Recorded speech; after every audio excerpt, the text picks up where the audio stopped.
आपने ये पढ़ा होगा कि ऊष्मा हमेशा ऊंचे ताप वाली वस्तु से नीचे ताप वाली वस्तु की ओर प्रवाहित होती है। इसका मतलब ये है कि ऊष्मा हमेशा जिसका ताप ज्यादा है वहां से जिसका ताप कम है की ओर जाती है।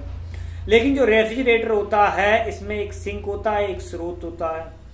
सिंक का ताप होता है कम और स्रोत का ताप होता है ज्यादा।